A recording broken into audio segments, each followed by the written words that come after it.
Nah, saat itu kita lagi kumpul keluarga. Di situ aku ketemu dengan salah satu saudara. Dia menyampaikan ke aku, udahlah berhenti. Takutnya nanti mengganggu istri dan anakmu ke depannya. Assalamualaikum warahmatullahi wabarakatuh. Matikan lampu kamarmu, dekatkan telinga, karena malam ini bukan semua cerita ingin didengar, tapi ingin dirasakan. Dan mungkin kamu gak sendirian.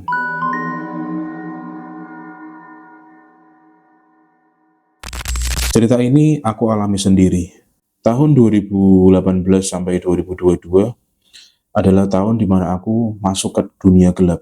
Yang aku masuk dunia gelap adalah dunia eksplorasi tempat-tempat terbengkalai. Nah, saat itu ada di bulan Ramadan, kisaran tahun 2020.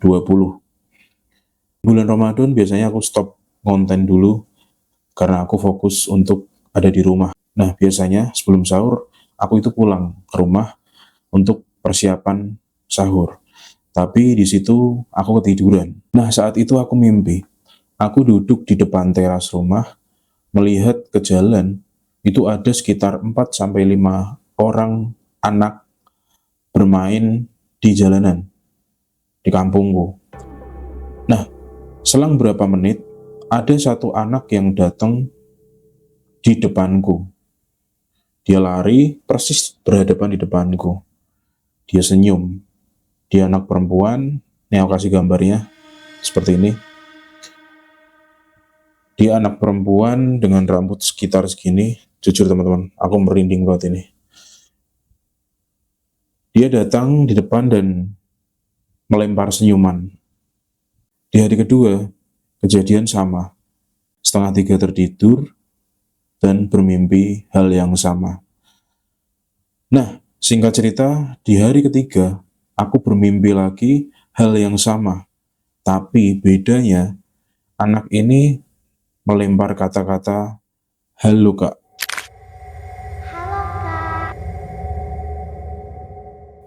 Nah, di situ aku shock ya, maksudnya ini apa? Nah, aku mikir mungkin itu hanya bunga tidur biasa. Nah, saat itu kita lagi kumpul keluarga di hari Lebaran, teman-teman. Di situ aku ketemu dengan salah satu saudara yang dari track recordnya memang beliau itu seseorang yang bisa ya. Dia menyampaikan ke aku, nggak usah banyak main ke tempat angker, nanti ada yang ikut loh.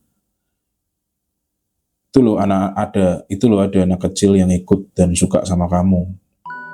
Nah, aku mikir itu cuma bercanda. Singkat cerita, sebulan setelah Lebaran, aku memulai lagi untuk konten eksplorasi, teman-teman. Entah kenapa malam itu aku ngerasain hal yang sangat aneh.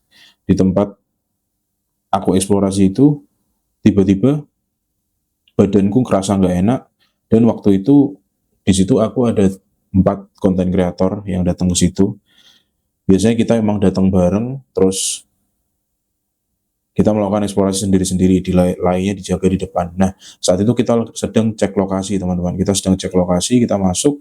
Nah, anehnya di situ aku dengar suara bel sepeda klasik. Kring-kring, suara seperti itu. Nah,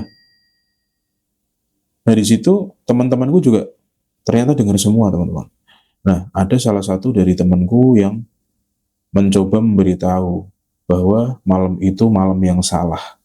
Jadi saat itu memang sedang ada pasar atau sedang ada pertemuan besar di tempat terbengkalai itu. Tapi saat itu kita mengabaikan, kita tetap cek lokasi, kita masuk kemana-mana, terjadi gangguan, dan gangguan lainnya. Sampai akhirnya kita mengakhiri malam itu.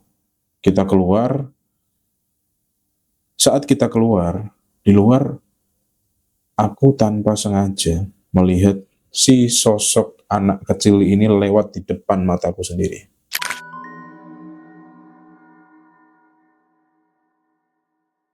Refleks, aku langsung kejar dia, aku langsung masuk ke bangunan terbengkalai itu lagi, dan di situ juga refleks dari teman-teman langsung kejar aku, dikira aku kesurupan katanya teman-teman. Tapi yang aku rasain memang aku ngelihat dia. Baru pertama kali itu setelah mimpi aku ngelihat dia. Nah, di situ aku nggak ketemu. Sampai teman-temanku bilang, "Mas, istighfar." Oke, aku keluar. Nah, anehnya, kejadian-kejadian seperti itu terus berulang. Selama aku melakukan konten eksplorasi bangunan, kejadian-kejadian itu terus berulang. Ketika aku merasa takut, ketika aku sudah terpuruk, sudah nggak mood, mau bikin video, tiba-tiba si anak itu datang lewat, seperti itu. Di situ aku mikir, ini apa? Dan, oh iya teman-teman, sedikit kelupaan. Setelah mimpi ketiga, mataku ya jadi aneh. Mataku jadi sering melihat sesuatu yang nggak biasa aku lihat. Terserah orang-orang mau bilang itu halu ya, mungkin memang itu halu ya. Tapi itu terjadi berulang kali. Di jalan, tiba-tiba ada yang orang nyebrang, dan itu sangat mengganggu teman-teman. Pernah di satu malam aku pulang, di jalan masuk arah rumahku ada satu warung kelontong kayak gitu, ada MMT-nya yang seperti biasa MMT di depan. Dan di situ aku lihat ada kayak monyet itu menggelandong di situ teman. Ya, aku nggak tahu apa yang aku lihat saat itu. Nah, kejadian seperti itu nggak cuma aku alami teman-teman. Saat itu, calon istriku adalah seorang yang sangat skeptis.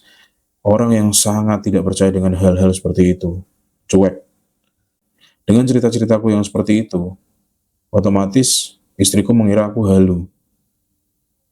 Sampai saatnya aku tiba menikah dengan istriku. Nah, di situ aku ketemu lagi sama saudaraku yang saat itu ngomong bahwa ada yang ikut aku. Di situ saudaraku ngomong, "Dik, udahlah, hentiin ini. Udahlah, berhenti. Takutnya nanti mengganggu istri dan anakmu ke depannya." Nah, di situ aku mikir, teman-teman, berarti selama ini benar. Ada sosok itu yang ikut aku dari awal aku bermimpi itu. Ditambah beberapa kali ada konfirmasi dari teman-teman bahwa teman-temanku yang katanya bisa, bahwa emang ada anak kecil yang ikut aku.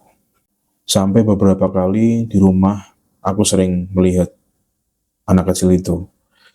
Dan saat ini pun aku merinding teman-teman. Aku nggak ngerti. Nah, akhirnya singkat cerita, tiba waktunya istriku melahirkan teman-teman. Alhamdulillah, istriku melahirkan dengan aman, lancar, tanpa halangan apapun. Beberapa jam setelah melahirkan, istriku tiba-tiba jatuh. Itu sekitar setengah 2 malam. Aku masih ingat banget. Istriku tiba-tiba jatuh dari bed. Gubrak. Akhirnya beberapa suster datang ke bed istriku. Dan di situ aku mikir bahwa ini memang mungkin karena karena dia mengalami banyak pengeluaran darah. Tapi anehnya ketika dicek semua normal. Sampai akhirnya setelah normal, setelah semua aman, saya pulang ke rumah. Nah, ketika saya masuk rumah, istriku tiba-tiba kaget. Astagfirullahaladzim. Nah, di situ kita duduk, istriku ngomong sama saya. "Aku percaya sama selama ini yang kamu alami, selama ini yang kamu lihat, selama ini yang kamu ceritakan." Nah, di situ aku kaget kan. Nah, kenapa tiba-tiba dia bilang gitu? Padahal sebelumnya dia nggak percaya dan dia seorang yang sangat skeptis, yang sangat nggak peduli lah dengan hal-hal seperti itu. Akhirnya dia cerita teman-teman, ketika dia masuk ke rumah, si sosok itu ada di bawah kursi. Nah, istriku juga cerita lagi, ternyata ketika ada di rumah sakit, saat proses melahirkan, saat ngeden tuh, istriku ngelihat si sosok anak kecil yang ada di sini.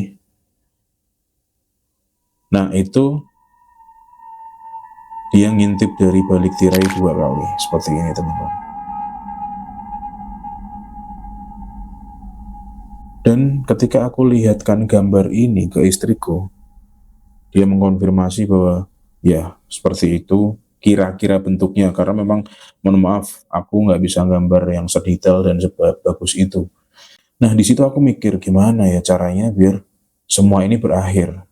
Sampai akhirnya aku bertemu dengan seseorang yang bisa dinilai agamanya jauh lebih baik daripada aku. Beliau menyarankan bahwa, "Dik, kamu punya Tuhan, kamu punya Allah. Bilang sama Allah, kalau memang si sosok ini mengganggu, ambil. Tapi kalau si sosok ini positif, pertahankan." Sepulang dari rumah teman itu, aku langsung mengulang-ulang terus doa-doa yang intinya aku langsung, kalau di Jawa itu sambat ya. Aku langsung mencoba meminta kepada Yang Maha Kuasa. Nah, alhamdulillah pelan-pelan mataku mulai tertutup dan anak ini jarang menampakkan diri lagi. Sampai tiba saat itu 2:30 pagi, aku mau nongkrong keluar ceritanya ya. Tapi di situ aku males, kayak keluar tuh kayak nggak enak gitu hawanya. Akhirnya aku duduk di depan kursi teras sampai aku ketiduran lagi teman-teman. Itu sama jamnya 2:30 malam, 2:30 pagi. Di situ aku mimpi lagi. Pertama di mimpiku itu ada suara, halo kak, halo kak. Tapi dia nggak berwujud ya teman-teman. Jadi cuman dalam mimpi itu cuman kayak ada suara gitu doang. Dan di situ aku refleks, respon dengan cepat. Aku ngomong, heh kamu, tolong pergi, jangan ganggu aku, istri dan anakku. Besok kalau anakku udah besar, boleh kamu main sama aku, anak dan istriku. Setelah itu, suara itu hilang dan aku kebangun teman-teman. Nah esoknya aku ketemu sama teman-teman kan, aku cerita bahwa ini udah aman, ini udah bebas. Aku udah ngomong sama si sosok itu bahwa kamu bisa pergi dan bisa balik lagi ketika anakku udah dewasa. Di situ aku disalahin sama temanku. Di, di, kok iso-isone, kok bisa-bisanya kamu ngomong besok kalau udah besar kamu bisa main lagi sama anak, istri dan aku. Bisa jadi dia datang lagi loh, Dik. Nah, di situ aku mikir, ah enggak mungkin. Nah, dari situ karena aku mau mengakhiri ini semua, ini juga salah satu alasanku untuk berhenti konten di dunia eksplorasi tempat-tempat terpenggalai, teman-teman.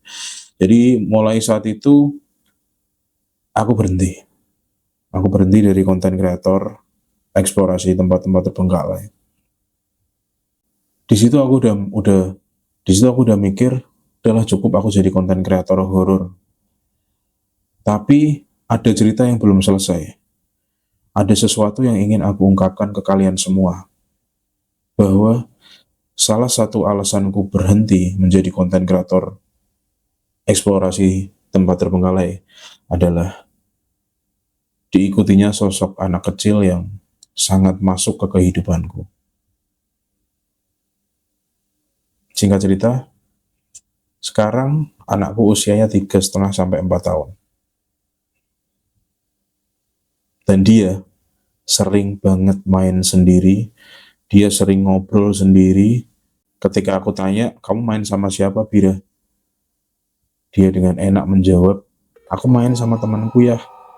Siapa? Ini ada temanku, kata anakku. Padahal di situ nggak ada siapa-siapa. Dia sering main sendiri, dia sering menjelaskan siapa temannya itu ke aku. Bahkan pernah dia menjelaskan, ya temanku matanya merah. Aku merinding banget coba.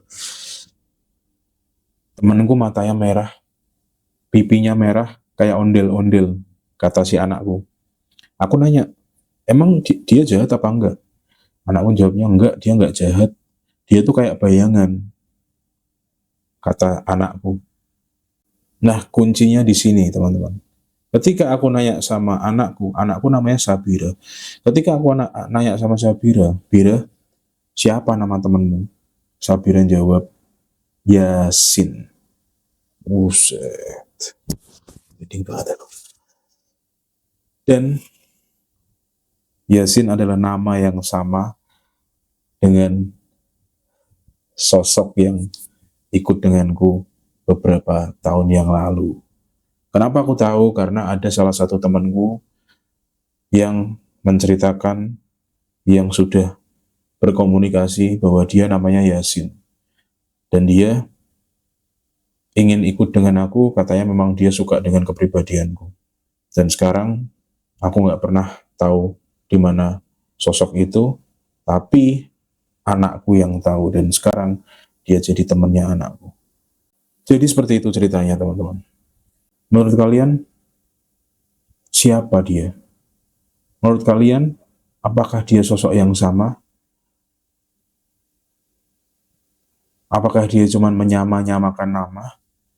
Mungkin cerita itu memang sudah berakhir di sini ya. Tapi rasa itu nggak pernah berakhir. Bahkan itu masih berlanjut ke anakku. Terima kasih sudah mendengarkan pengalaman ceritaku dari kenapa aku berhenti dan sampai saat ini. Mungkin video kali ini cukup sampai di sini. Kalau kamu punya cerita-cerita yang nggak pernah bisa hilang rasanya, kalian tahu harus kirim kemana. Kalau sekarang lampu kalian mati, coba nyalain lagi. Karena malam ini kalian mungkin nggak sendirian. Assalamualaikum warahmatullahi wabarakatuh. Jangan lupa subscribe, like, comment, and share. Tetap rasa misteri.